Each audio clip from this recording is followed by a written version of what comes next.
de oração.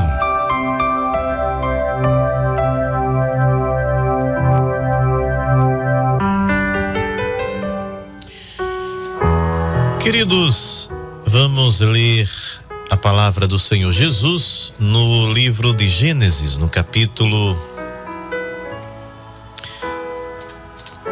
Gênesis, capítulo 32, que nos diz assim a palavra do Senhor Jesus, a partir do versículo 10. Menor sou eu que todas as beneficências e que toda a fidelidade que fizeste ao teu servo, porque com meu cajado passei este Jordão, e agora me tornei em 2 bandos. Livra-me, peço-te, da mão de meu irmão, da mão de Esaú, porque eu o temo, porventura não venha e me fira, e a mãe com os seus filhos. Este é um trecho, né, desta história em quando Jacó ele sai da casa do seu tio, e ele sai muito próspero. Deus o fez prosperar durante aquele tempo na casa de Labão, e ele sai com as mulheres, filhos, servos e servas, animais, e era um homem rico.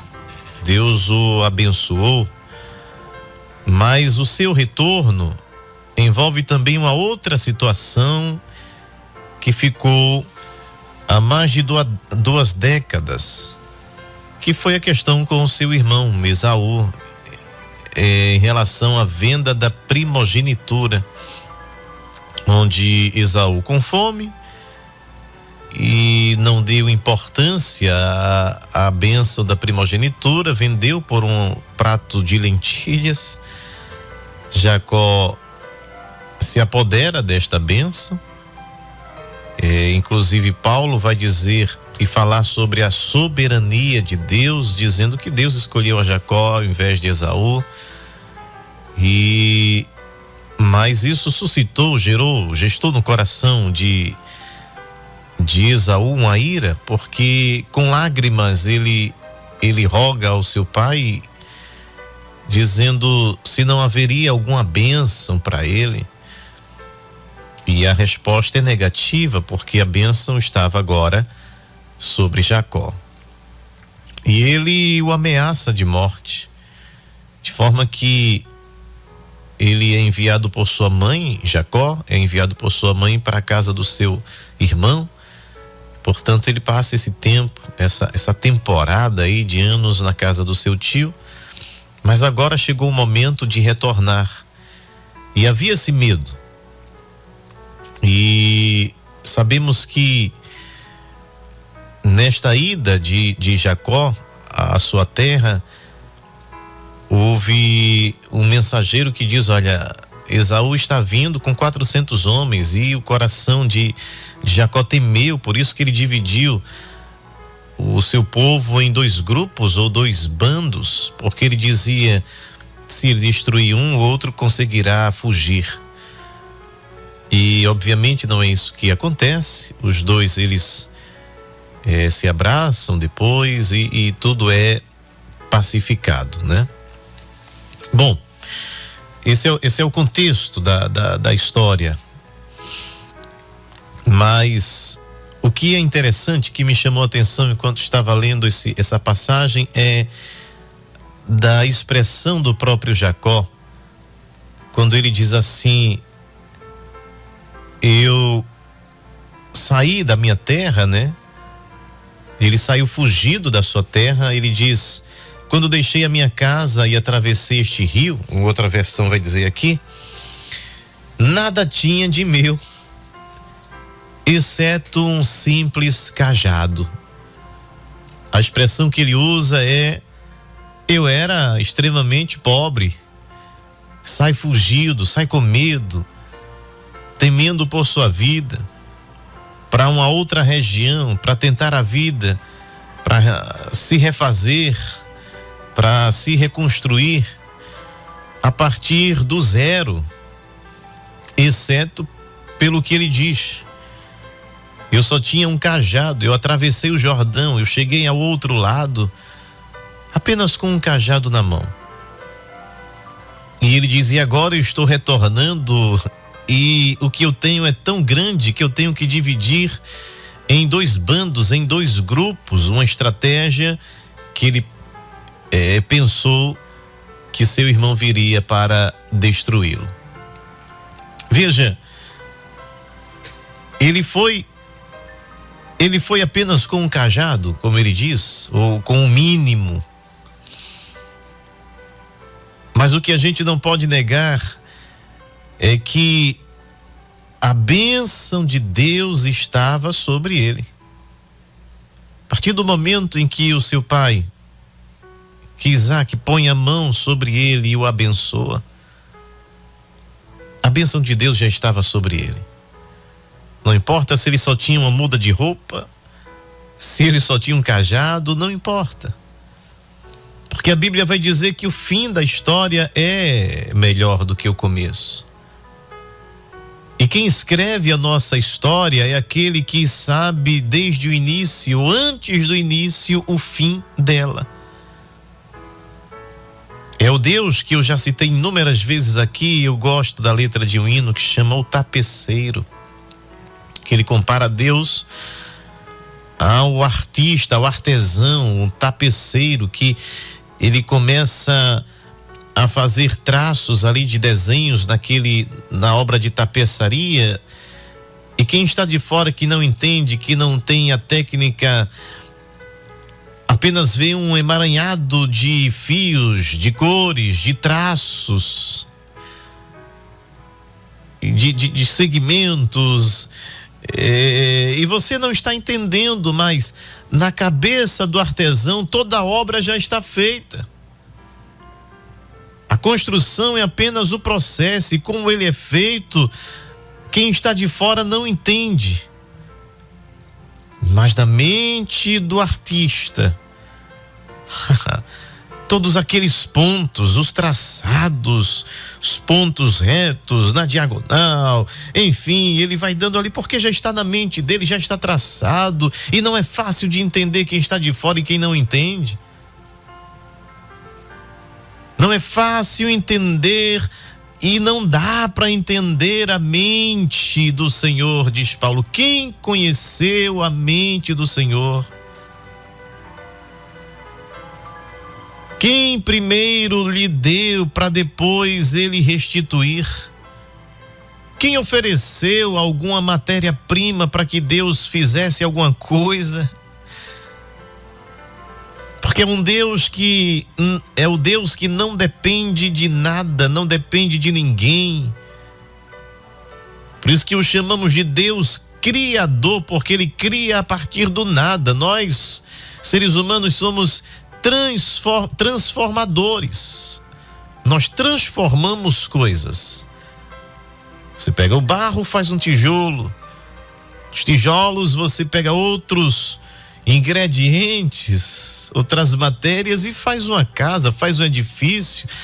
Mas você apenas trabalhou com elementos existentes, você não criou a partir do nada. Agora, o nosso Deus não, ele chama a existir.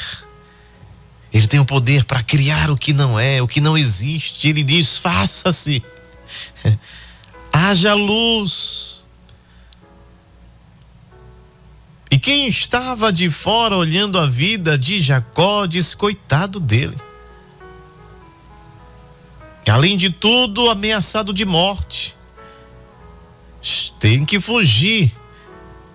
O destino desse aí é incerto. Ninguém dava nada por ele. Mas o que as pessoas que estavam de fora não sabiam é que a bênção de Deus estava sobre ele. O tapeceiro já tinha traçado um plano que ninguém entende. Ele permite que nós, as obras de suas mãos, passemos por pontos difíceis. A gente nem entende porque Deus está me levando por aqui. Por que eu estou passando por tal e tal situação? Por que este caminho está tão estreito, tão espinhoso, tão cheio de pedras? Deus não poderia pavimentar, passar aqui um piche? Pelo menos isso, para eu trilhar um caminho assim com mais tranquilidade. Mas não.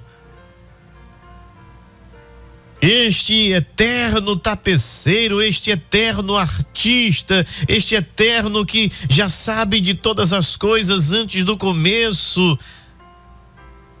ele sabe o que está fazendo. Tudo isso faz parte do processo, faz parte do seu plano, faz parte da sua obra. Talvez Noé não entendesse, mas ele já tinha um plano. Talvez Abraão não entendesse, mas ele já tinha um plano. Talvez Davi não entendesse o seu chamado, mas ele já tinha um plano. Moisés não quis entender, Deus já tinha um plano. Talvez Jacó não estivesse entendendo nada, mas Deus já tinha um plano. Eu e você não estamos entendendo nada. Às vezes a gente questiona, pergunta, mas Deus, que caminho é esse? Que traços são esses que o Senhor está traçando na minha vida? Se a gente perguntasse para Jó, você está entendendo? Claro, e ele já diz isso, não estou entendendo. Eu não sei porquê. Mas Deus já tinha um plano. Glória a Deus. Porque às vezes a gente começa a nossa história como Jacó. Ameaças, invejas, intrigas, gente que se levanta, gente que se opõe, gente que levanta mal, difama. E outros que dizem, acabou a história dela, acabou a história dele. Ou vem a grande adversidade da escassez, as portas se fecham, a enfermidade chega, a família parece que fica desestruturada e alguém diz, acabou. Mas tem alguém que te está dando assim aqueles pontos na tua vida e você não está entendendo. E ele está dizendo, chegue perto de mim. Você não está entendendo o que eu faço hoje, mas saberás depois, compreenderás depois. Imagina o tanto de coisas que passam na cabeça de Jacó quando foge, quando deixa seu pai, quando deixa sua mãe, com absolutamente nada, na esperança que o seu tio o receba. E o tio o recebeu, mas grandes processos que ele passou lá dentro, só Deus sabe, a gente sabe um pouquinho da história. Mas o ano tem 12 meses. A gente só sabe a pontinha do que aconteceu e olha que não foi fácil. Mas o Deus, o qual tinha colocado suas mãos sobre a vida de Jacó, meu amigo, já tinha traçado um plano. Talvez ele não estivesse entendendo, mas Deus, ele sempre tem o melhor. Ele chega apenas com o cajado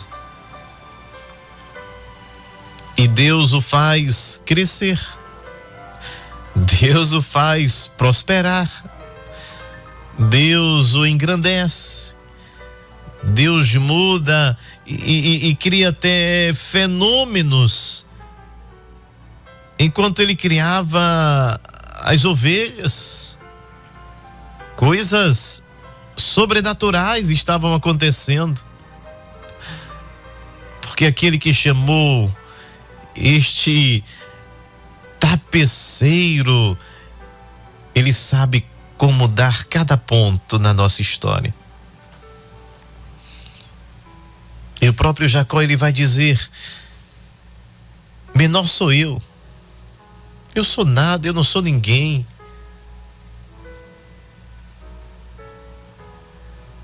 Ele diz: realmente eu não sou digno nem das mais pequenas bênçãos que me tens dado repetidamente. Para quem saiu fugido, para aqueles que disseram não tem jeito, acabou a história dele, para aqueles que disseram o irmão quando encontrar vai matá-lo. Mas Deus tinha um plano, Deus tinha um encontro. E naquele encontro, Deus muda até o seu nome, ou seja, é uma mudança da história. É a virada de página. Porque agora não é mais Jacó o suplantador.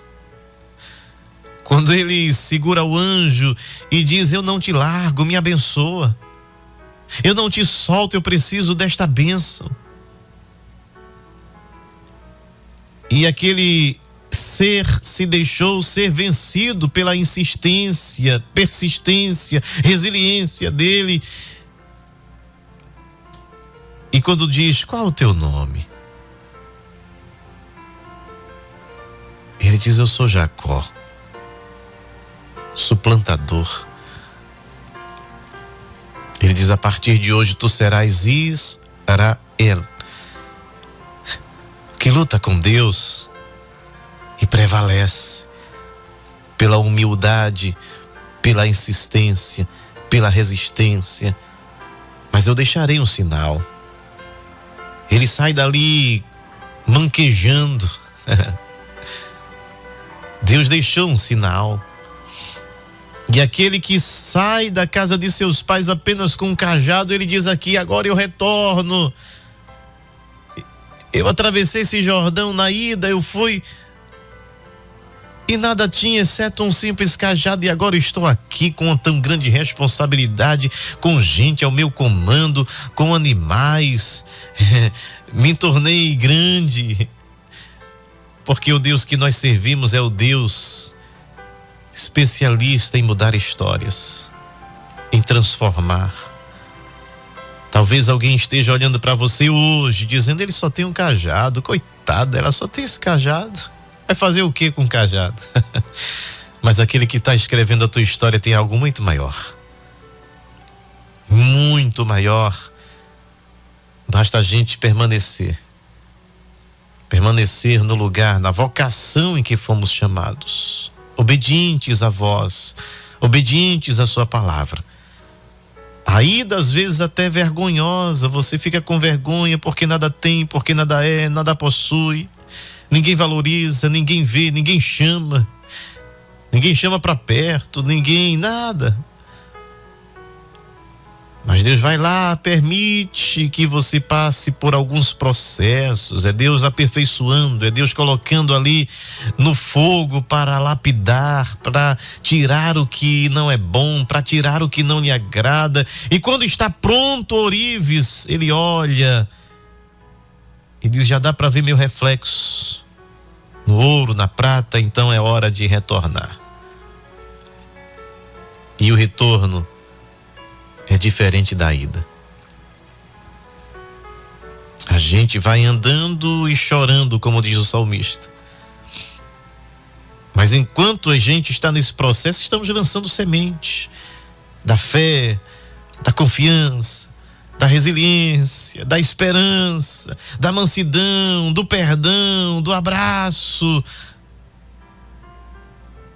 Mesmo em nossas necessidades, socorrer, ajudar.